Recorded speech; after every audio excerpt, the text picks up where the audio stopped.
গল্প বাঘ আর মহিষের বুদ্ধির লড়াই। একদিন এক বাঘ গভীর জঙ্গলে শিকার করতে বেরিয়েছিল। হঠাৎ তার চোখে পড়ে এক বিশাল শক্তিশালী মহিষ।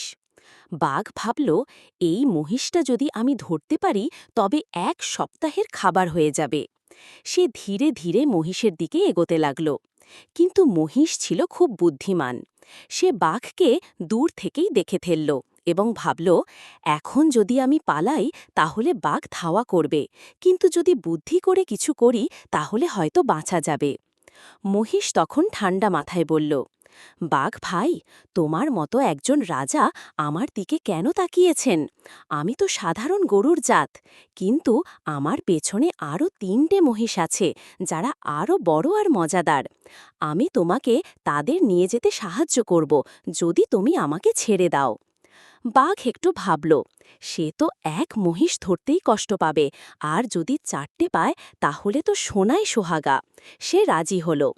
মহিষ বাঘকে এক জঙ্গলের ভেতর নিয়ে যেতে লাগল, কিন্তু সে এমন একটা জায়গায় নিয়ে গেল যেখানে ঘন কাটা ঝোপ আর কাদা ছিল। হঠাৎ বাঘ সেখানেই আটকে গেল। মহিষ বলল, রাজা হন, তবে আগে বুদ্ধিমান হন। নিজের শক্তিতে গর্ব করলেই চলবে না। মহিষ দৌড়ে পালিয়ে গেল আর বাঘ কাঁদতে লাগল। শিক্ষা: এই গল্প আমাদের শেখায়, শুধু শক্তি দিয়ে সব জয় করা যায় না, বুদ্ধিও দরকার।